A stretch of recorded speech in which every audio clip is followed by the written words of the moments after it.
20 റക്അത്തുണ്ട് തറാവീഹ് എന്ന് പറയുന്ന മദ്ഹബുകാർ ഉദ്ധരിക്കാത്ത ഒരൊറ്റ ഹദീസും, അവർ കാണാതെ പോയ ഒരൊറ്റ ഹദീസും വഹാബികൾക്ക് മാത്രം മദ്ഹബ് വിരോധത്തിന് വേണ്ടി ഇറങ്ങില്ല. അതുകൊണ്ട് തന്നെ ഈ ഹദീസൊക്കെ നമ്മൾ ഇമാമികൾ വിശദീകരിച്ച് വിസ്തരിച്ച് പറഞ്ഞിട്ടുണ്ട്. ഇത് ലഭിക്കാതെ പോയതല്ല, ഇത് കാണാതെ പോയതുമല്ല. അപ്പോൾ ഇത് ലഭിക്കാതെ പോയതോ കാണാതെ പോയതോ അല്ല എന്ന് പറയുമ്പോൾ സ്വാഭാവികമായി നമുക്ക് മനസ്സിലാകുന്നത് എന്താണ്? ഇത് മറച്ചു വെച്ചുകൊണ്ട് ജനങ്ങളെ പറ്റിക്കുന്നതാണ് എന്ന് കൃത്യമായി നമുക്ക് മനസ്സിലാക്കാം. മഹല്ലി ഓതുന്ന എല്ലാ മുസ്ലിയാക്കന്മാരും ഇത് പഠിച്ചിട്ടുണ്ട് എന്ന് പറയുമ്പോൾ എന്തിനാണ് സഹോദരങ്ങളെ പിന്നെ നിങ്ങൾ ഈ തർക്കിക്കുന്നത്? അപ്പോൾ നജീം മൗലവി റസൂലുള്ളാഹി സ്വല്ലല്ലാഹു അലൈഹി വസല്ലം റമദാനിൽ 20 റക്അത്ത് നിസ്കരിച്ചു എന്ന ഹദീസ് ദഈഫാണെന്ന് പറയുകയും നബി 8 റക്അത്തും വിത്റുമാണ് നിസ്കരിച്ചത് എന്ന് നബിയോടൊപ്പം നിസ്കാരത്തിൽ പങ്കെടുത്ത ജാബിർ റളിയല്ലാഹു അൻഹു പറഞ്ഞ ഹദീസ് സ്വഹീഹാണെന്ന് സമ്മതിക്കുകയും ചെയ്തു. ഹദീസിൽ 8 റക്അത്ത് നബി നിസ്കരിച്ചിട്ട് വിത്ർ നിസ്കരിച്ചു എന്ന് ജാബിർ റളിയല്ലാഹു അൻഹു പങ്കെടുത്തവർ വിവരിക്കുന്നു. എന്നാൽ ഇതും തറാവീഹിന്റെ എണ്ണം റക്അത്ത് പറയുന്നതിൽ കണക്കിലെടുക്കാൻ പറ്റാത്ത ഹദീസാകുന്നു. സനദിന്റെ അപ്രബലത കൊണ്ടല്ല, ഇതിന്റെ ആശയത്തിലെ അവ്യക്തത കൊണ്ട്. സംശയമുണ്ട് റിപ്പോർട്ടിൽ. കാരണം ജാബിർ റളിയല്ലാഹു അൻഹു പറയുന്നു, നോക്കി, ജാബിർ റളിയല്ലാഹു അൻഹു പറയുന്നത് സ്വല്ലാ ബിനാ റസൂലുള്ളാഹി ഫീ റമളാൻ 8 റക്അത്തിൻ സുമ്മ ഔതറ. നബി തങ്ങൾ 8 റക്അത്ത് നിസ്കരിച്ച് പിന്നെ വിത്ർ നിസ്കരിച്ചു. ഫലമ്മ കാനത്തിൽ കാബിലത്തു, തൊട്ടടുത്ത രാത്രി എത്തിയപ്പോ ഇജ്തമഅന, ഞങ്ങളൊക്കെ സമ്മേളിച്ചു, ഫിൽ മസ്ജിദി, പള്ളിയിൽ. വറജൗന യഖ്റുജ ഇലൈന, നബി ഞങ്ങളിലേക്ക് നിസ്കരിക്കാൻ വേണ്ടി വരും എന്ന് തന്നെ ഞങ്ങൾ കാത്തിരുന്നു. ഹത്താ അസ്ബഹന, ഞങ്ങൾ പുലരിയിൽ കടന്നു, സ്വബാഹ് കടന്നുപോയി, വന്നില്ല. പിന്നെ ഞങ്ങൾ അങ്ങോട്ട് ചോദിച്ചിട്ട് നബി തങ്ങൾ പറഞ്ഞു, നിങ്ങൾ വന്നോക്കെ ഞാൻ അറിഞ്ഞിട്ടുണ്ട്, നിങ്ങൾ ചോദിക്കൊന്നും വേണ്ട, ഞാനിതുകൊണ്ടാന്ന് പറഞ്ഞു എന്നാ. അപ്പോ ജാബിർ റളിയല്ലാഹു അൻഹു ഈ ഹദീസിൽ പറയുന്നത് ഒരൊറ്റ രാത്രിയിലെ നിസ്കാരമാണ്. ഒരു രാത്രിയിലെ നിസ്കാരത്തിൽ 8 റക്അത്ത് നിർവഹിച്ചിട്ട് വിത്ർ നിസ്കരിച്ചു എന്ന് പറഞ്ഞ മഹാനായ ജാബിർ റളിയല്ലാഹു അൻഹുവിന്റെ ഈ ഹദീസ് പ്രബലമായ ഹദീസാണെങ്കിലും ഈ ഹദീസിന്റെ അനുബന്ധ ഭാഗം, തുടർഭാഗം, തൊട്ടടുത്ത പിറ്റേന്നത്തെ രാത്രിയിൽ നബി വന്നില്ല എന്നാണ്. പിറ്റേന്നത്തെ രാത്രിയിൽ നബി വന്നില്ല എന്ന് പറഞ്ഞാൽ നമ്മുടെ സ്വഹീഹുൽ ബുഖാരിയിലും സ്വഹീഹ് മുസ്ലിമിലുമെല്ലാം സ്ഥിരപ്പെട്ടിട്ടുള്ള സംഭവത്തിന് വിരുദ്ധമാണത്. നമുക്കറിയാമല്ലോ, 3 രാത്രി നബി തങ്ങൾ വന്നിട്ടുണ്ട്, 4ാമത്തെ രാത്രിയിലാണ് വരാത്തത് എന്ന്. ഇദ്ദേഹം പറയുന്നത് ഒറ്റ രാത്രിയാണ് വന്നത്, തൊട്ടടുത്ത രാത്രിയിൽ തന്നെ വന്നില്ല എന്ന്. അപ്പൊ അദ്ദേഹം 2 രാത്രിയിലെ നിസ്കാരത്തിന് പങ്കെടുത്തിട്ടില്ല, 3ാമത്തെ രാത്രിയിലെ നിസ്കാരത്തിന് പങ്കെടുത്തിട്ടുള്ളൂ. 3ാമത്തെ രാത്രിയിൽ തന്നെ അദ്ദേഹം ആദ്യന്തം ഉണ്ടോ എന്നും വ്യക്തമല്ല. അദ്ദേഹം ആദ്യന്തമുണ്ടോ ആ നിസ്കാരത്തിൽ എന്ന് വ്യക്തമല്ല. അദ്ദേഹത്തിന് കിട്ടിയ 8 വെച്ച് അദ്ദേഹം പറയുകയാണ്. അപ്പൊ അദ്ദേഹത്തിന് കിട്ടിയ 8 വെച്ച് അദ്ദേഹം പറയുന്നത് കൊണ്ട് ഞങ്ങളെ കൊണ്ട് നബിതങ്ങൾ നിസ്കരിച്ചത് 3ാം രാവിൽ ഇനി 8 വന്നാലും 2ാം രാവിൽ നബിതങ്ങൾ 20 നിസ്കരിച്ചിട്ടുണ്ടെങ്കിൽ തറാവീഹ് 20 വരെ പോവുമല്ലോ. 1ാം രാവിൽ നബി 20 നിസ്കരിച്ചിട്ടുണ്ടെങ്കിലും പോവുമല്ലോ. ഇതേ രാത്രിയിൽ തന്നെ ജാബിർ വരുന്നതിന് മുൻപ് അള്ളാഹുവിന്റെ റസൂല് ബാക്കി നിസ്കാരം നിർവഹിച്ച് 12 റക്അത്ത് നിസ്കരിച്ചു കഴിഞ്ഞ ശേഷം 8 റക്അത്ത് നിസ്കരിക്കുമ്പോഴാണ് ജാബിർ റളിയല്ലാഹു അൻഹുവിന് സാന്നിധ്യമുണ്ടായത് എന്ന് വന്നാലും ജാബിർ റളിയല്ലാഹു അൻഹു 8 റക്അത്ത് എന്ന് കാണുമല്ലോ. സലാം വീട്ടിയിട്ട് ഇങ്ങനെ നിസ്കരിക്കണം നിസ്കാരമല്ലേ ഇത്? വിശ്രമം കഴിഞ്ഞിട്ട് നിസ്കരിക്കണം നിസ്കാരല്ലേ? അപ്പൊ സലാം വീട്ടി വിശ്രമിച്ചൊരു 12 റക്അത്ത് കഴിഞ്ഞപ്പോഴത്തെ 3ാമത്തെ തർവീഹത്ത് കഴിഞ്ഞിട്ട് റസൂലുള്ള വിശ്രമിച്ചു, സ്വഹാബാക്കളും വിശ്രമിച്ചു. ആ വിശ്രമത്തിനിടയിൽ ത്വവാഫ് ചെയ്യും മിക്കവാറും മക്കത്ത്. മദീനത്താവുമ്പോ പിന്നീട് എത്തിയതാണ് 4 റക്അത്ത് എന്ന് പറയട്ടെ, അത് പറയുന്നു നമ്മൾ വിഷയം. അഷ്റഫുൽ ഖൽഖ് സ്വല്ലല്ലാഹു അലൈഹി വസല്ലം തങ്ങൾ മദീനത്ത് വെച്ച് നമസ്കരിക്കുമ്പോ, നടാണ് നിസ്കരിക്കുമ്പോ, ഈ രാത്രിയിലെ 12 റക്അത്ത് കഴിഞ്ഞിട്ട് ലേശം വിശ്രമിച്ചിട്ടുണ്ടെങ്കിൽ ആ വിശ്രമം കഴിഞ്ഞ് തുടങ്ങുമ്പോൾ ജാബിർ എന്നവർ ഇത് തുടങ്ങിയത് അങ്ങനെയാണ് എന്ന് മനസ്സിലാക്കാം. അതല്ലെങ്കിൽ അതിനു മുൻപ് ഒരു റിപ്പോർട്ടിൽ അദ്ദേഹത്തിൻ്റെത് 13 റക്അത്ത് വിത്റുന്നുണ്ട്. അപ്പൊ 13 റക്അത്ത് അദ്ദേഹം കഴിഞ്ഞ് ശേഷം ആ വിത്റിലുള്ള കൺഫ്യൂഷനായിട്ട് അദ്ദേഹം 8 റക്അത്ത് എന്ന് പറഞ്ഞതുമാവാം. അപ്പൊ 8 റക്അത്ത് എന്ന് പറയുന്ന അദ്ദേഹത്തിന്റെ ഈ പ്രയോഗം, ഇദ്ദേഹത്തിന്റെ ഈ ഹദീസ് കണക്കിലെടുക്കുന്നതിലെ പ്രത്യേകത നോക്കുമ്പോൾ, അതായത് തൊട്ടടുത്ത രാത്രിയിൽ തന്നെ നബി വന്നില്ല, ഒരു രാത്രിയിലേ നബി വന്നുള്ളൂ എന്ന ഈ പരാമർശം നോക്കുമ്പോൾ ഇതങ്ങനെ തന്നെ കണക്കിലെടുക്കാൻ വയ്യ. ഇഹ്തിമാലുകൾ പലതും വന്നാൽ, സാധ്യതകൾ പലതും വന്നാൽ, ആ സാധ്യതകൾ വരുന്ന ഹദീസിനെ സ്വഹീഹാണെങ്കിൽ പോലും വിഷയം മനസ്സിലാക്കാൻ, സമർത്ഥിക്കാൻ, പ്രമാണമാക്കുന്നതിൽ നിന്ന് മാറ്റി നിർത്തപ്പെടും, വിശദീകരണം കിട്ടുന്നത് വരെ എന്നാണ് ഇമാമുന ശാഫിഈ റളിയല്ലാഹു അൻഹുവിന്റെ നിലപാട്. ഈ നിലപാട് പ്രകാരം ജാബിർ റളിയല്ലാഹു അൻഹുവിന്റെ ഈ ഹദീസ് നമ്മൾ റക്അത്തിന്റെ എണ്ണത്തിൽ അവലംബിക്കുന്നില്ല. അദ്ദേഹം 3-ാമത്തെ രാത്രിയിലാണ് വന്നത്. ഐവക്കാനൽ ബാക്കി മിൻഹാ സമാന റക്അത്ത്, ഇനി ബാക്കി 8 റക്അത്തുള്ളൂ നബി സല്ലല്ലാഹു അലൈഹി വസല്ലം തങ്ങൾക്ക് നിസ്കരിക്കാൻ, അതിലാണ് ജാബിർ എന്നവർ കൂടിയത് എന്നതാകാൻ സാധ്യതയുണ്ട്. ഈ സാധ്യത പരിഗണിച്ചിട്ട് മഹാനരുടെ ഈ 8 റക്അത്തിന്റെ റിപ്പോർട്ട് വെച്ചും നമുക്ക് 8 എന്ന് മനസ്സിലാക്കാൻ വയ്യ. 20 റക്അത്തുണ്ട് എന്ന് പറയുന്ന ഒരു റിപ്പോർട്ട് വെച്ചിട്ട് 20 റക്അത്ത് നബി നിസ്കരിച്ചു എന്ന റിപ്പോർട്ട് പ്രബലമായി കിട്ടാത്തത് കൊണ്ട് അതനുസരിച്ചും റക്അത്തിന്റെ എണ്ണത്തിന് അവലംബിക്കാൻ വയ്യ. വഹാബികളുടെ തിയറി പ്രകാരം ഈ ഹദീസിനെ 8 റക്അത്തിന് എടുക്കാൻ തന്നെ പാടില്ല. ഇത് കൂട്ടത്തിലൊന്ന് പറയണല്ലോ, നമ്മളിത് എടുക്കുന്നത് മറുപടി പറയുന്നതൊക്കെ നമ്മളെ തിയറി പ്രകാരമാണ്, നമ്മളെ നിലപാട് പ്രകാരം. വഹാബികളുടെ നിയമപ്രകാരം ഈ 8ന്റെ ഹദീസായിട്ട് വന്നാൽ ഹദീസ് കൊണ്ട് സമർത്ഥിക്കാനാണെങ്കിൽ നമുക്ക് അവരെ പിടികൂടാം. കാരണം ഈ 8ന്റെ ഹദീസ്, ഈ 8ന്റെ ജാബിർ റളിയല്ലാഹു അൻഹുവിന്റെ ഹദീസ് അവരുടെ ഭാഷ പ്രകാരം സ്വഹീഹല്ല, ലഈഫാണ്. ലഈഫായ ഹദീസാണെങ്കിലോ അവർ വലിച്ചെറിയും. അങ്ങനെ അവർക്ക് റിപ്പോർട്ട് സ്വഹീഹായ ഹദീസ് എടുത്തൊക്കൊന്നുമല്ല, ഒരു ബൽച്ചെറിയെന്ന സ്വഹീഹായ ഹദീസിന് കൊണ്ടാ ബാക്കിയൊക്കെ ബൽച്ചെറിയെന്നാണ്. ബൽച്ചെറിയുള്ള ഹദീസാണ് സ്വഹീഹല്ലാത്തതൊക്കെ. എന്താ സ്വഹീഹ് എന്ന് തന്നെ തിരിയൂല, സ്വഹീഹ് ഏത് വിധമുണ്ട് എന്ന് തന്നെ തിരിയൂല. സ്വീകാര്യമായ ഹദീസ് തന്നെ ഹസന് 2 വിധമുണ്ട്, അതും തിരിയൂല. അതിന്റെ ശേഷം ലഈഫ് തന്നെ സ്വീകരിക്കുന്നതും സ്വീകരിക്കാത്തതും എടുത്തും ഒക്കെ ഉണ്ട്, ഇതൊന്നും തിരിയൂല. ഒറ്റ പറച്ചില സ്വഹീഹ് ലഈഫ്, സ്വഹീഹ് ലഈഫ്, സ്വഹീഹ് ലഈഫ്. സ്വഹീഹാണോ എന്നാ കൊണ്ടുപോവാ, ലഈഫാണോ തള്ളപ്പെടേണ്ട ഹദീസ്. ലഈഫിന് ചിലപ്പോൾ ഒരു മൗദൂഅ് എന്നും പറയും, ഇത്രയേ ഉള്ളൂ. എന്താണ് ഈ ഹദീസ് എന്ന് ചോദിച്ചപ്പോൾ നമ്മുടെ സംവാദത്തിന് വ്യവസ്ഥ നിശ്ചയിക്കുന്ന സമയത്ത് എന്താ സ്വഹീഹ് എന്ന് ചോദിച്ചപ്പോൾ അതാന്നല്ല, സ്വഹീഹ് എന്ന് പറഞ്ഞാൽ എന്താന്ന് അറിഞ്ഞൂടാ, നാട് നീളെ പ്രസംഗിക്കുന്നേ ഉള്ളൂ. അപ്പൊ ആ സ്വഹീഹ് എന്ന് പറയുന്ന, സ്വഹീഹ് മാത്രമേ എടുത്തുകൂടൂ എന്ന് പറയുന്ന, ലഈഫാണെന്ന് തോന്നുന്നതും ലഈഫാണെന്ന് ആരെങ്കിലും പറഞ്ഞതുമെല്ലാം തള്ളണമെന്ന് പറയുന്നവർക്ക് ജാബിർ റളിയല്ലാഹു അൻഹുവിന്റെ ഹദീസ് ഉദ്ധരിക്കാൻ തന്നെ അവകാശമില്ല. നമ്മൾ ഇബ്നു ഹുസൈമയെ അവലംബിക്കുന്നത് കൊണ്ടും ഇബ്നു ഹബ്ബാൻ എന്നവരെ അവലംബിക്കുന്നത് കൊണ്ടുമാണ് അവരുടെ സ്വഹീഹിൽ പറഞ്ഞപ്പോൾ ആയിക്കോട്ടെ സ്വഹീഹ് എന്ന് പറഞ്ഞത്. എന്നാലും ഇതിൽ അവ്യക്തതയുള്ളത് കൊണ്ട് മഹാനർ ഒരു ദിവസം മാത്രം പങ്കെടുത്തയാളും 8 ശേഷിച്ചിരിക്കുമ്പോൾ വന്നതാകാനുമുള്ള സാധ്യത പരിഗണിച്ചുകൊണ്ട് ഈ സാധ്യതകൾ നിലനിൽക്കുന്നത് പ്രമാണത്തിന് വയ്യാതെ അവിടെ വെച്ചേക്കൂ എന്നാണ് നമ്മുടെ നിലപാട്. വഹാബികൾ ഇത് പിടിച്ചിട്ട് 8 സമർത്ഥിക്കാൻ വന്നാൽ ഈ ഹദീസ് ലഈഫാകുന്നു എന്നാ നമുക്ക് പറയാനുള്ളത്. അവരുമായി ഓലെ വീക്ഷണപ്രകാരം, നമ്മളെ വീക്ഷണമല്ല. കാരണം ഈ ഹദീസിന്റെ അകത്ത് ഈസ ഇബ്നു ജാരിയ എന്ന് പറയുന്ന ഒരു റിപ്പോർട്ടറിൽ നിന്നാണ് ഈ ഹദീസ് ബഹുമാനപ്പെട്ട ജാബിർ എന്നവരിൽ നിന്ന് വന്നിട്ടുള്ളത്. ജാബിർ റളിയല്ലാഹു അൻഹുവിൽ നിന്ന് ഈ ഹദീസ് റിപ്പോർട്ട് ചെയ്യുന്നയാൾ ഈസ ഇബ്നു ജാരിയ എന്നയാളാണ്. ഈസ ഇബ്നു ജാരിയയിൽ നിന്നല്ലാതെ ഈ ഹദീസ് വന്നിട്ടില്ല. ഈസ ഇബ്നു ജാരിയ എന്ന ആളാണെങ്കിൽ ഫഖാല ദഹബിയു, ദഹബി അവരുടെ വലിയ മാസ്റ്റർ പീസ് നേതാവുമാണ്. അതായത് ഹദീസിന്റെ നിരൂപണത്തിൽ നമ്മളും സ്വീകരിക്കാത്തതുകൊണ്ടല്ല, പക്ഷേ നിശ്ചിത നിരൂപണമാണ് അദ്ദേഹത്തിൻ്റെത്. ചിലപ്പോൾ നമുക്ക് സ്വീകരിക്കാൻ പറ്റാതെ വരും നിരൂപണത്തിൽ. പക്ഷേ ആ ദഹബിനെ ഇവർ തള്ളൂല, വളരെ ഇഷ്ടപ്പെട്ട ആളാണ്. അതുകൊണ്ട് തന്നെ ആ ദഹബി പറയുന്നു ഈസ ഇബ്നു ജാരിയത്തുൽ അൻസാരി അൻ ജാബിരിൻ, ജാബിറിൽ നിന്ന് റിപ്പോർട്ട് ചെയ്യുന്ന ആളാണ് ഈസ ഇബ്നു ജാരിയ, മദനിയുൻ, അദ്ദേഹം മദീനക്കാരനാണ്. വഅൻഹു യഅഖൂബുൽ ഖുമ്മി, അദ്ദേഹത്തിൽ നിന്ന് യഅഖൂബുൽ ഖുമ്മി നിവേദനം ചെയ്യും. ജമാഅത്തുൻ വേറെ സംഘം. അങ്ങനെ തന്നെ ഹദീസ് യഅഖൂബുൽ ഖുമ്മി എന്ന് പറയുന്ന ആള് അദ്ദേഹത്തിൽ നിന്ന് നിവേദനം ചെയ്യുന്നു, അദ്ദേഹം ജാബിറിൽ നിന്ന് നിവേദനം ചെയ്യുന്നു. ഈ ആളെ സംബന്ധിച്ച് അദ്ദേഹം പറയുന്നു ഖാല ഇബ്നു മഈൻ ഇൻദഹു മനാകീർ. ഈ ഈസ ഇബ്നു ജാരിയ എന്ന് പറയുന്ന ആളുടെ അടുത്ത് ഒരുപാട് മുങ്കറുകളുണ്ട്. ഹദീസ് സ്വീകാര്യനല്ല, അയാൾ ദുർബലനാണ് എന്ന് പറയാനുള്ള ഒരു വാക്കാണത്. വഖാല നസായി മുങ്കറുൽ ഹദീസ്, ഇമാം നസായി പറയുന്നു ഈസ ഇബ്നു ജാരിയത്ത് മുങ്കറുൽ ഹദീസാണ്. വജാഅ മത്റൂഖുൻ, അയാൾ മത്റൂഖാണ് എന്നും വന്നിട്ടുണ്ട്. അപ്പം മത്റൂഖ്, മുങ്കറുൽ ഹദീസ്, ഇൻദഹു മനാകീർ. വഖാല അബൂ സുർഅത ലാ ബഅസ ബിഹി, അബൂ സുർഅത എന്നവർ മാത്രം ലാ ബഅസ ബിഹി എന്ന് പറഞ്ഞിട്ടുണ്ട് എന്നാണ് ഇമാം ദഹബി തന്റെ മീസാനിൽ 313 പറയുന്നത്.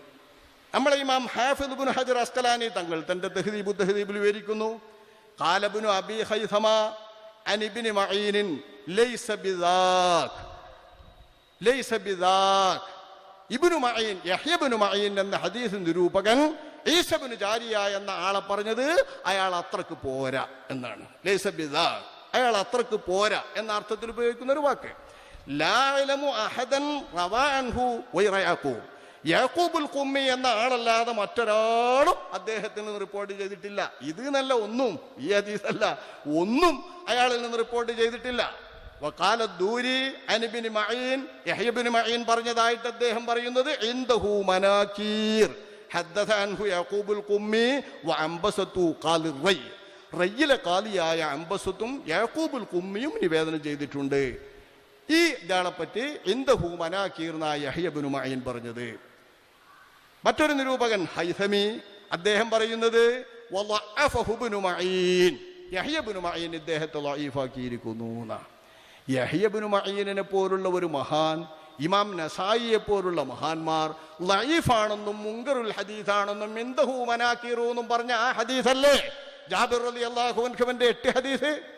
അതുകൊണ്ട് തന്നെ 8 നിസ്കരിച്ചു എന്ന് പറയുന്ന ഈ ഹദീസിനെ വഹാബികൾക്ക് പറ്റൂല, ലൈഫായ ഹദീസാണ് അവരുടേത്, കള്ളണം എന്ന വീക്ഷണപ്രകാരം. നമ്മൾ അതിനെ പ്രമാണമാക്കുന്നില്ല. എന്തുകൊണ്ട്? ആ ഹദീസിൽ അദ്ദേഹം അവസാനത്തെ ദിവസം മാത്രം പങ്കെടുത്തു എന്ന് വ്യക്തമാണ്. അത് തന്നെ പങ്കെടുത്തപ്പോൾ എപ്പോൾ എന്നത് വ്യക്തമല്ല, പങ്കെടുത്തത് എപ്പോൾ എന്ന് വ്യക്തമല്ല. 8 നിസ്കാരം മാത്രം ബാക്കിയുള്ളപ്പോൾ വന്നതാകാൻ സാധ്യതയുണ്ട്. മറ്റു 2 രാത്രിയിലും അദ്ദേഹം പങ്കെടുത്തിട്ടില്ലെന്ന് വ്യക്തമാണ്. ആ രാത്രിയിലെ നിസ്കാരം എത്ര റക്അത്താണ് എന്ന് അതിൽ നിന്ന് വ്യക്തവുമല്ല. 3 രാത്രിയിൽ നിസ്കാരം കൂടി കൂട്ടിയാലല്ലേ റക്അത്തിന്റെ എണ്ണം പറയാൻ പറ്റുള്ളൂ. അങ്ങനെ സ്ഥിരപ്പെട്ടു വന്നിട്ടില്ല. ഇതുകൊണ്ട് തന്നെ റസൂലുള്ളാഹിന്റെ ആ 3 ദിവസത്തെ നിസ്കാരത്തെ അവലംബമാക്കിയിട്ട് അതിലെ റക്അത്തുകൾ വെച്ചുള്ള റിപ്പോർട്ടുകളെ വച്ചല്ല ബലപ്പെട്ട നമ്മുടെ ശാഫിഈ മദ്ഹബിന്റെ സമർത്ഥനം. നമ്മുടെ ശാഫിഈ മദ്ഹബ് ഈ വിഷയം സമർത്ഥിക്കുന്നത് എങ്ങനെയാണ്? നമ്മൾ ഇബ്നു ഖുസൈമയുടെയും ഇബ്നു ഹിബ്ബാന്റെയും ഹദീസും സഹീഹിൽ വന്നതനുസരിച്ച് ജാബിറിന്റെ ഹദീസ് ലഈഫാന്ന് പറയുന്നില്ല കേട്ടോ. ഞാൻ പ്രത്യേകം ഊന്നി പറയാണ്, ജാബിറിന്റെ ഹദീസ് ലഈഫാണെന്ന് നമ്മൾ പറയുന്നില്ല. സ്വഹീഹ് ഇബ്നു ഖുസൈമയിലും സ്വഹീഹ് ഇബ്നു ഹിബ്ബാനിലും ഉള്ളതുകൊണ്ട്. അതേസമയം അദ്ദേഹം അവസാനത്തെ ദിവസം മാത്രമേ പങ്കെടുത്തിട്ടുള്ളൂ, 2 ദിവസവും പങ്കെടുത്തിട്ടില്ലെന്ന് അതിൽ വ്യക്തമാണ്. അവസാനത്തെ ദിവസം തന്നെ പങ്കെടുത്തത് കുറച്ച് കഴിഞ്ഞിട്ടാണോ എന്ന അവ്യക്തതയുണ്ട്. ഈ അവ്യക്തതയുള്ളത് കൊണ്ട് ഈ ഹദീസ് വെച്ചിട്ട് നമുക്ക് 8 വെക്കാൻ വയ്യ നബിയുടെ നിസ്കാരം. ഇനി 8 വന്നാലും നമ്മളെ പ്രമാണപ്രകാരം 20 എന്ന് തെളിയുന്നുണ്ടെങ്കിൽ നമുക്ക് നബി 8 നിസ്കരിച്ചതെന്ന് വന്നാലും അങ്ങനെ തന്നെ നിസ്കരിക്കും 20. കാരണം മദ്ഹബിന്റെ സമർത്ഥനം നബി സല്ലല്ലാഹു അലൈഹി വസല്ലം തങ്ങളുടെ പ്രവൃത്തിയിൽ എങ്ങനെ വന്നു എന്നതിനെ നോക്കി മാത്രമല്ല, നബിയുടെ പ്രവൃത്തിയുടെ അപ്പുറം സ്വഹാബാക്കളുടെ പ്രവൃത്തികളോ സ്വഹാബാക്കളുടെ ഇജ്മാഅോ പിന്നിൽ വന്നവരുടെ ഇജ്മാഅോ സ്ഥിരപ്പെട്ടാലും നമ്മൾ മദ്ഹബ് അനുസരിച്ചുകൊണ്ട് വിധി പറയും, സുന്നത്തെന്ന് പറയും, ഫർളെന്നും പറയും. നമുക്ക് നബിയുടെ പ്രവൃത്തി മാത്രം നോക്കിയല്ല മദ്ഹബ്. അങ്ങനെ മഹാകി അള്ളാന്റെ റസൂൽ ആകെ നബിയായി നിയമങ്ങളോടുകൂടെ ജീവിച്ചത് 10 കൊല്ല മദീനക്കാലത്തെ ജീവിതം. ഈ മദീനത്തെ കാലത്ത് 10 കൊല്ലം അള്ളാഹുവിന്റെ റസൂല് നിയമങ്ങളോടുകൂടെ ജീവിച്ച ആ കാലത്ത് കിട്ടിയ നിയമം മാത്രമേ നമ്മുടെ മദ്ഹബിലുള്ളൂ. പോരാ, മദ്ഹബ് വരാൻ അത് പോരാ, ആർക്കും പോരാ. അതുകൊണ്ട് 10 വർഷത്തെ അള്ളാഹുവിന്റെ റസൂലിന്റെ ആ ജീവിതത്തിൽ ഒരിക്കൽ മാത്രം നബി നിർവഹിച്ചിട്ടുള്ള ആ നമസ്കാരം വെച്ച് നമുക്ക് നബിയുടെ നിസ്കാരത്തിന്റെ റക്അത്ത് 8 സ്ഥിരപ്പെട്ടാൽ പോലും 8 ഉള്ളൂ, അതിലപ്പുറം നിസ്കരിക്കാൻ പാടില്ല എന്ന് മദ്ഹബിന്റെ നിയമം പറയാൻ വകുപ്പില്ല, പ്രമാണം മറിച്ചുണ്ടെങ്കിൽ. അതുകൊണ്ട് തന്നെ 8 എന്ന് നമ്മൾ പറയുന്നത് 20 ആണ് എന്ന് നമ്മൾ പറയുന്നത് നബിയുടെ ആ 3 രാത്രിയിലെ നിസ്കാരത്തിന്റെ കാര്യത്തിൽ അവ്യക്തതയുള്ളത് കൊണ്ടും റിപ്പോർട്ട് ശരിക്കും എത്ര റക്അത്താണെന്ന് സ്ഥിരപ്പെടാത്തത് കൊണ്ടും നബിയുടെ 3 ദിവസത്തെ പ്രവൃത്തി വെച്ചല്ല. പിന്നെയോ നമ്മുടെ മദ്ഹബ് പ്രകാരം നമ്മൾ തെളിവ് പറയുന്നത് ഇമാം സിദ്ദീഖ് റളിയല്ലാഹു അൻഹുവിന്റെ കാലത്ത് ഈ നിസ്കാരം ജമാഅത്തായിട്ട് നിർവഹിച്ചില്ല. അതുകൊണ്ട് അപ്പോഴും പള്ളിയിൽ വെച്ച് നിസ്കരിച്ചില്ല, ഇങ്ങനെ കൂടെ ജമാഅത്തായി. അതുകൊണ്ട് അപ്പോഴും ഒരു വ്യക്തത കിട്ടിയില്ല. ഉമർ റളിയല്ലാഹു അൻഹുവിന്റെ കാലത്താണ് പിന്നെ ഇത് പരസ്യമായി പള്ളിയിൽ വെച്ച് നിസ്കരിക്കാൻ തുടങ്ങിയത്. ഉമർ റളിയല്ലാഹു അൻഹു തന്നെ ഏൽപ്പിച്ചിട്ടുള്ള ഇമാമിന്റെ കീഴിലായിട്ട് മദീനത്തെ പള്ളിയിൽ നിസ്കാരം വന്നപ്പോൾ ഇത് പരക്കെ പ്രസിദ്ധമായി. ഈ പരക്കെ പ്രസിദ്ധമായ നിയമം വന്നതും പ്രചാരണം വന്നതും രീതി വന്നതും ഉമറുൽ ഫാറൂഖ് റളിയല്ലാഹു അൻഹുവിന്റെ ഭരണകാലത്ത് ഹിജറ 14 കൊല്ലത്തിലാണ്. ഹിജറ 14 കൊല്ലത്തിൽ നമ്മളെ ചില ഇമാമിയങ്ങൾ പറയുന്നത് തന്നെ ഉമർ റളിയല്ലാഹു അൻഹുവിൻ്റെ കാലത്ത് വന്ന സുന്നത്താണ് ഇത് എന്നാ. ഉമർ റളിയല്ലാഹു അൻഹുവിൻ്റെ കാലത്ത് വന്ന സുന്നത്താണ് ഇത്. എന്നാലും നമ്മൾ പറയും അത് സുന്നത്താണെന്ന്, അത് പ്രമാണമാണ്. നമ്മൾ ചിന്തിക്കണം. നിങ്ങളൊന്ന് ആലോചിച്ച് നോക്കുകയാണ്, ജുമുഅക്ക് 2 ബാങ്കിലെ 1 ബാങ്ക് നമ്മൾ സുന്നത്താണ് ആവശ്യമുള്ളപ്പോൾ എന്ന് പറയണില്ലേ? ആവശ്യമുള്ളപ്പോൾ 2 ബാങ്ക് 2-ാം ബാങ്ക് എന്നത് സുന്നത്താണ് എന്നാണ് നമ്മളെ മദ്ഹബിന്റെ നിയമം. എന്തു വെച്ചാൽ നമ്മളത് പറയുന്നത് ഉസ്മാൻ ഇബ്നു അഫ്ഫാൻ റളിയല്ലാഹു അൻഹുവിന്റെ കാലത്ത് നടപ്പായ സുന്നത്താണെന്ന് വ്യക്തമാണ്. എന്നിട്ടും നമ്മളത് സുന്നത്താണ് എന്നാണ് നമ്മുടെ മദ്ഹബ്. അപ്പൊ ഇമാം ഉമർ ഇബ്നുൽ ഖത്താബ് റളിയല്ലാഹു അൻഹുവിന്റെ കാലത്ത് മഹാനർ മാത്രം നടപ്പാക്കിയ സുന്നത്താണിതെന്ന് വന്നാൽ പോലും നമുക്ക് ഇതു തന്നെ തെളിവാണ് 20 റക്അത്താണ് തറാവീഹ് എന്നും 20 റക്അത്ത് സുന്നത്താണെന്നും പറയാൻ. അങ്ങനെയല്ല. വാസ്തവത്തിൽ 3 രാത്രികളിൽ അല്ലാഹുവിന്റെ റസൂൽ ഇത് ജമാഅത്തായി നിസ്കരിച്ച് മാതൃക കാണിച്ചിട്ടുണ്ട്. അതിന്റെ റക്അത്തിന്റെ എണ്ണത്തിൽ മാത്രമേ നമുക്ക് പ്രബലമായി സ്ഥിരപ്പെടാതുള്ളൂ, അവ്യക്തത നീങ്ങാതുള്ളൂ. അതുകൊണ്ട് റക്അത്തിന്റെ കാര്യത്തിൽ നമുക്കത് അവലംബമാക്കുവാൻ വയ്യ. നിസ്കാരത്തിന്റെ അടിസ്ഥാന സുന്നത്തിൽ അതുതന്നെ നമ്മൾ അവലംബമാക്കുന്നു. ജമാഅത്തായിട്ട് നിസ്കരിക്കപ്പെടേണ്ട നിസ്കാരമാണതെന്നതിലും നമ്മൾ നബിയുടെ പ്രവൃത്തി തന്നെ അവലംബമാക്കുന്നു. പിന്നെ അവിടുന്ന് അങ്ങോട്ടുള്ള നമ്മുടെ ശാഖാപരമായ വിഷയങ്ങളിലെല്ലാം നമുക്ക് അവലംബവും പ്രമാണവും മഹാനായ ഉമറുൽ ഫാറൂഖ് റളിയല്ലാഹു അൻഹുവിന്റെ ഭരണകാലത്ത് അദ്ദേഹം നടപ്പാക്കിയ നടപടി പ്രകാരമാണ്. അമറ ഉമറു അബാ ഹിസ്മത വ ഉബയ്യ ഇബ്നു കഅബ് വ മുആദ് ഇബ്നു ജബൽ അൻ യുസല്ലൂ ബിന്നാസി ഫീ ശഹ്രി റമളാൻ. അബൂ ഹിസ്മയെയും സുലൈമാൻ ഇബ്നു അബി ഹിസ്മ എന്ന ചില റിപ്പോർട്ടിലുള്ളത്, ഇത് ഇമാം അസ്കരിയുടെ അവായിലുള്ള റിപ്പോർട്ടാണ്. ആദ്യ നടപടി ആരുടേത് എന്ന് വിവരിക്കാനായി തന്നെ ഒരുപാട് അവലുകൾ വിവരിച്ചിട്ടുള്ള ഇമാം അസ്കരിയുടെ കിതാബ്. ഇത് 14-ാം കൊല്ലത്തിലാണ് റമദാനിലെ ഷഹ്റു റമദാന്റെ ഖിയാമ് സന്ന ഇതൊരു തുടർചര്യയാക്കി പ്രചാരപ്പെടുത്തിയത് മഹാനായ ഉമർ എന്നവരാണ് ആദ്യനായി എന്ന് മഹാനൂർ വിവരിക്കുന്നു. അവ്വലു മൻ സന്ന ഖിയാമ ഷഹ്റു റമദാൻ. ഷഹ്റു റമദാനിലെ പ്രത്യേകമായ തറാവീഹ് എന്ന നിസ്കാരത്തെ അതൊരു ചര്യയാക്കിയിട്ട് പ്രചാരപ്പെടുത്തിയ ആളിൽ ആദ്യൻ ഉമർ എന്നവരാണ്. പ്രചാരപ്പെടുത്തിയത് എന്ന അർത്ഥം കൊടുത്താൽ നമുക്കും ഈ പറഞ്ഞത് സ്വീകാര്യമാണ്. നടാടെ തന്നെ ഉമർ എന്നവരുടെ സുന്നത്താണെന്ന് വന്നാലും നമുക്കത് പ്രമാണമാണ്. കാരണം ഉമർ എന്നവരുടെ കാലത്ത് മാത്രം ഇങ്ങനെ ഒരു നമസ്കാരം തുടങ്ങി. എല്ലാ സ്വഹാബാക്കളും എതിർക്കാതെ അത് നടന്നു വന്നു. എന്നാൽ അങ്ങനെ ഒരു നിസ്കാരം സുന്നത്താണെന്ന് ഷാഫിഈ മദ്ഹബ് ധൈര്യമായി പറയും. ഷാഫിഈ മദ്ഹബിന്റെ ഉസൂൽ പ്രകാരം അതൊരു പ്രമാണമാണ്. റസൂലുള്ളാഹിയും പറയുന്നുണ്ടത് അലൈക്കും ബിസുന്നതി വസുന്നത്തിൽ ഖുലഫാഇർ റാഷിദീനൽ മഹ്ദിയീൻ. അപ്പൊ ഖുലഫാ റാഷിദീങ്ങളുടെ സുന്നത്ത് റസൂലുള്ളാഹിന്റെ സുന്നത്ത് പോലെ നമ്മൾ മുറുകെ പിടിക്കേണ്ട സുന്നത്താണ്. അസുന്നത്ത് വെച്ചുകൊണ്ട് തന്നെ ഇത് പ്രമാണമാക്കി വെക്കാൻ നമുക്ക് യാതൊരു മടിയുമില്ല ഷാഫിഈ മദ്ഹബിന്. വാസ്തവത്തിൽ ഈ വിഷയത്തിൽ അടിസ്ഥാനപരമായി ഇങ്ങനെ ഒരു നമസ്കാരമുണ്ടെന്നുള്ള ഖിയാം അത് ഞാൻ തന്നെ സുന്നത്താക്കി നിങ്ങൾക്ക് കാണിച്ചു തന്നതാണെന്ന് റസൂലുള്ള പറഞ്ഞിട്ടുണ്ട്. നബി തങ്ങൾ 3 ദിവസം അങ്ങനെ നിസ്കരിച്ചതായി സ്ഥിരപ്പെട്ടിട്ടുമുണ്ട്. അതുകൊണ്ട് ഇത് നബിയുടെ തന്നെ സുന്നത്താണ്. നബിയുടെ സുന്നത്താണെന്ന് സ്ഥിരപ്പെട്ട സ്ഥിതിക്ക് ഇത് ഉമറിന്റെ സുന്നത്താണെന്ന് പറഞ്ഞാൽ ഇതിന്റെ സുന്നത്ത് ഉമറാണ് വ്യക്തമാക്കിയതും പ്രചാരപ്പെടുത്തിയതും എന്നാണ് അതിന്റെ അർത്ഥം.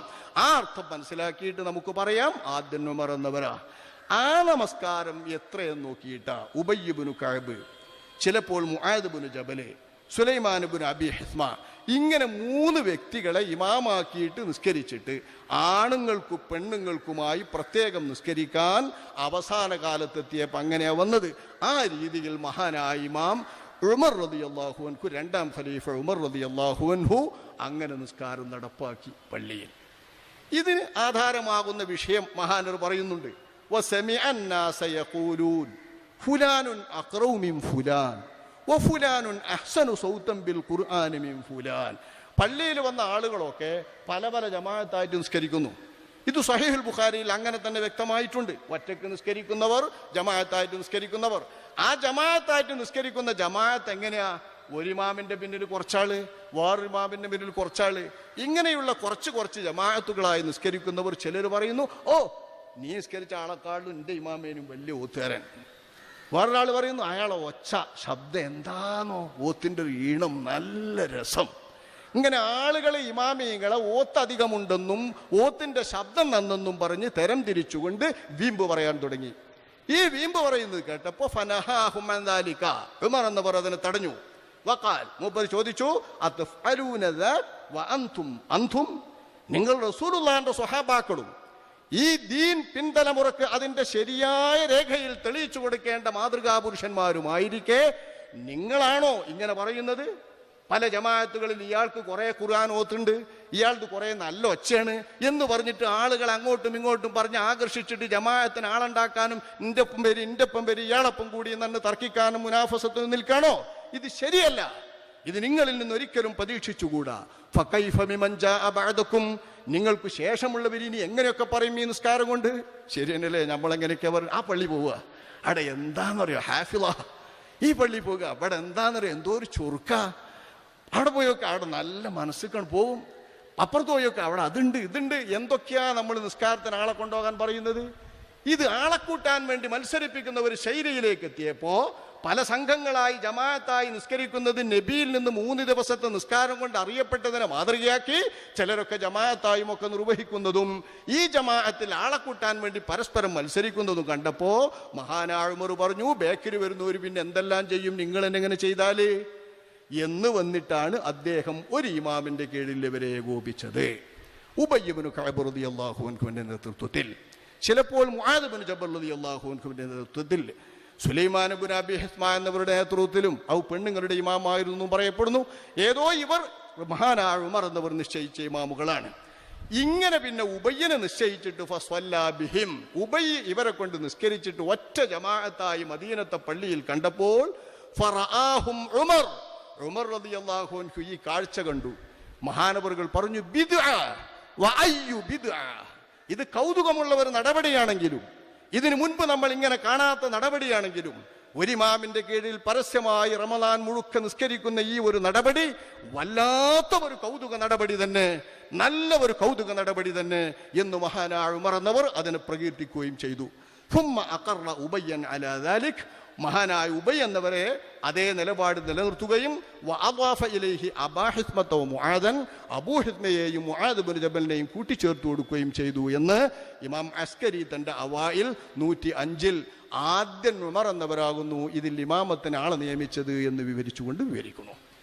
ഇതാണ് ഒന്നിച്ച് ഒരു ജമാഅത്തായിട്ട് റമദാൻ ഫുള്ളായി ഇത് നമസ്കരിക്കുന്ന ചര്യ മഹാനായ ഉമർ റളിയല്ലാഹു അൻഹുവിന്റെ കാലം മുതൽക്കാണ് തുടങ്ങിയത് എന്ന് ബുഖാരിയിൽ റിപ്പോർട്ട് ചെയ്ത ആയിഷ ബീവിയുടെ റിപ്പോർട്ട് മുതൽ, സായിബ് ഇബ്നു യസീദിന്റെ റിപ്പോർട്ട് മുതൽ, യസീദ് ഇബ്നു റുമാന്റെ റിപ്പോർട്ട് മുതൽ പല റിപ്പോർട്ടുകൾ ചേർത്ത് വായിച്ച് നമ്മൾ മനസ്സിലാക്കുന്നതിന്റെ രഹസ്യം, മഹാനായ ഉമർ അൽ ഫാറൂഖ് റളിയല്ലാഹു അൻഹുവിന്റെ ആ കാലത്ത് പള്ളിയിൽ വിളക്ക് കത്തിച്ച് പരസ്യമായി ഉബയ്യ് ഇബ്നു കഅബിന്റെ നേതൃത്വത്തിൽ ഒരൊറ്റ ജമാഅത്തായിട്ട് നിർവഹിക്കുകയും, ഹിജറ 14-ാം കൊല്ലത്തിലാണ് മഹാനർ ഇത് നടപ്പാക്കുന്നത്.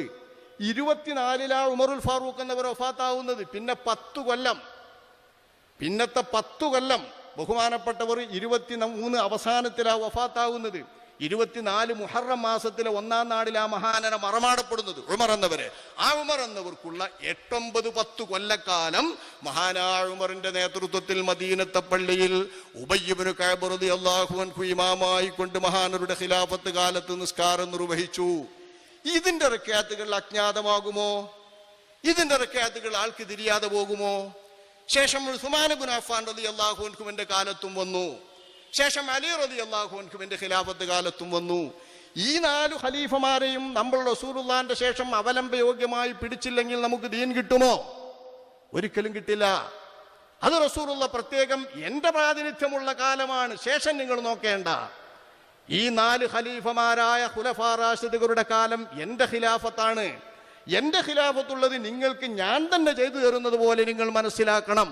അങ്ങനെ നിങ്ങൾ പിടിച്ചു നിൽക്കണമെന്ന് റസൂലുള്ളാഹിന്റെ ഉപദേശം നമ്മുടെ മുൻപിലുണ്ടാകുമ്പോൾ അതനുസരിച്ച് ഈ 4 ഖലീഫമാരുടെ കാലത്തെ വഴക്കവും നമ്മൾ പ്രത്യേകം ശ്രദ്ധിക്കുകയും അവലംബിക്കുകയും വേണം.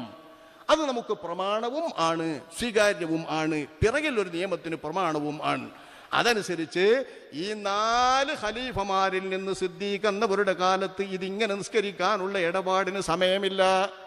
കാരണം റസൂലുള്ള വഫാത്തായപ്പോൾ തന്നെ ഒന്നായിട്ട് ആളുകളുടെ ബഹളം, ഇസ്ലാമിൽ നിന്ന് പുറത്തു പോകുന്നു വിശ്വാസം കുറഞ്ഞവർ, ദുർബല മനസ്കർ, ചില ഗോത്രക്കാർ അപ്പാടെ, ചിലർ കള്ളപ്രവാചകന്മാരായി വാദിച്ചിട്ട് അവരുടെ പിന്നാലെ കൂടുന്നു ഒന്നാക ആളുകൾ.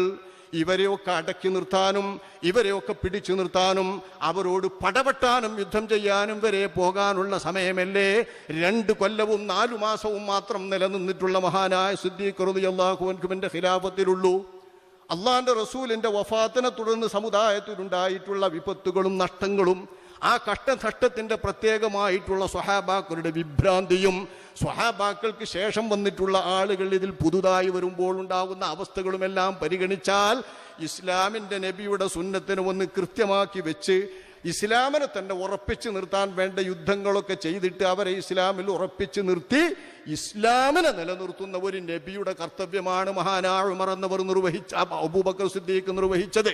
അതുകൊണ്ട് അബൂബക്കർ സിദ്ദീഖ് റളിയല്ലാഹു അൻഹുവിന് ഈ തറാവീഹിന്റെ കാര്യത്തിൽ ഒന്നും ചെയ്യാൻ പറ്റിയില്ല. എൻ്റെ അവസരം നമ്മൾ ശ്രദ്ധിക്കണം. അദ്ദേഹത്തിൻ്റെ ഭരണകാലം നിരൂപിച്ച് നോക്കുമ്പോഴേ തിരിയുള്ളൂ. അങ്ങോട്ടും തലമറിക്കാനിട്ടല്ല, ആ ജാതി പ്രത്യേകതകളായിരുന്നു അദ്ദേഹത്തിൻ്റെ കാലം. എന്നിട്ടും അതിനിടയിൽ എന്തെല്ലാം മഹാന സേവനങ്ങൾ ചെയ്തു ഇസ്ലാമിന് റസൂലിന്റെ കാലത്തില്ലാത്തത്. ഇതൊക്കെ നമ്മൾ അവലംബിച്ചേ പറ്റൂ, തള്ളിക്കളയാൻ പറ്റൂല. മഹാനായ സിദ്ദീഖ് എന്നവരുടെ ആ കാലം കഴിഞ്ഞ ശേഷം ഉമർ എന്നവരുടെ 1 കൊല്ലം അദ്ദേഹത്തിനും ഇതിൻ്റെ നിലപാടിൽ തന്നെ പോയി. പിന്നെ ഇവിടെ എങ്ങനെ വിട്ടാൽ ഇനിയും പല പ്രശ്നങ്ങളും ഉണ്ടാകുമെന്ന് കണ്ടപ്പോൾ റസൂലുള്ള ഫറലാക്കപ്പെടും എന്ന പേടി കൊണ്ടാണല്ലോ തങ്ങൾ ഈ നിസ്കാരം ഇനി പള്ളിയിൽ വെച്ച് ഇങ്ങനെ ഒന്നിച്ച് നിസ്കരിക്കണ്ട എന്ന് തീരുമാനിച്ചത്. ആ ഭയം തീർന്നു. അത് നബിയുടെ കാലത്തോടെ തീർന്നു. സിദ്ദീഖുൽ അക്ബറിന്റെയും നബിയുടെയും കാലം കഴിഞ്ഞാൽ ആരും ഫർലാക്കാൻ വരുന്നില്ലല്ലോ. അതുകൊണ്ട് തന്നെ ഇനി ഫർലാക്കപ്പെടുമോ എന്ന പേടി തീർന്നതുകൊണ്ട് റസൂലുള്ളാഹിക്കുണ്ടായിരുന്ന ആ തടസ്സത്തിന്റെ അവസ്ഥയില്ലാത്ത, കാരണത്തിന്റെ അവസ്ഥയില്ലാത്തത് കൊണ്ട് മഹാനായ ഉമർ എന്നവർ അതിനുള്ള നിമിത്തങ്ങൾ ബോധ്യപ്പെട്ടപ്പോൾ ഉബയ്യ് ഇബ്നു കഅബിന്റെ നേതൃത്വത്തിൽ നിസ്കരിക്കാൻ വേണ്ടി ആളെ ഏൽപ്പിച്ചു, വിളക്കെത്തിച്ചു, ഉഷാറാക്കി പള്ളി. അലി റളിയല്ലാഹു അൻഹു തങ്ങൾ മദീനത്തെ പള്ളിയിലെ റമദാനിലെ വെളിച്ചം കണ്ടിട്ട് പറഞ്ഞിട്ടുണ്ട്, ഓ ഉമർ വല്ലാത്ത മഹാൻ, അദ്ദേഹത്തിന്റെ ഖബറിന് അല്ലാഹു വെളിച്ചം നൽകട്ടെ. നമ്മളെ മദീനത്തെ പള്ളി കണ്ടില്ലേ റമദാൻ മാസത്തിലെ വെളിച്ചം, ഈ വെളിച്ചം അദ്ദേഹം റമദാനിൽ നൽകിയതുകൊണ്ട് മഹാനായ ഉമറിന്റെ ഖബറിൽ അല്ലാഹു വെളിച്ചം നൽകട്ടെ എന്ന് അലി റളിയല്ലാഹു അൻഹു തങ്ങൾ അവർകൾ പറഞ്ഞിട്ടുണ്ട്. അതുകൊണ്ട് തന്നെ മനസ്സിലാക്കാം, അലി റളിയല്ലാഹു അൻഹു തങ്ങൾ അവർകൾ അടക്കമുള്ളവർ ജീവിച്ചിരിക്കെ, ഉസ്മാൻ ഇബ്നു അഫ്ഫാൻ തങ്ങളൊക്കെ ജീവിച്ചിരിക്കെ മഹാനായ ഉമറുൽ ഫാറൂഖ് എന്നവർ ഉബയ്യ് ഇബ്നു കഅബിന്റെ നേതൃത്വത്തിൽ നിസ്കരിച്ച ആ നിസ്കാരമാണ് പുതുതായി ഇതിന്റെ റിക്കാത്തുകൾ തിരിയാൻ നമുക്കൊരു വഴിയുള്ളത്. ഇത് വഴിയാവുന്ന ഉറപ്പന്നല്ല. അവിടുന്ന് കണ്ടി പിന്നെ നിലച്ചിട്ടില്ല മദീനത്തെ പള്ളിയിലും മുസ്ലിം പള്ളികളിലും ഒന്നും ആ നിസ്കാരം. അന്ന് മുതൽ ഇന്ന് വരെ ഈ നിസ്കാരമുണ്ട്.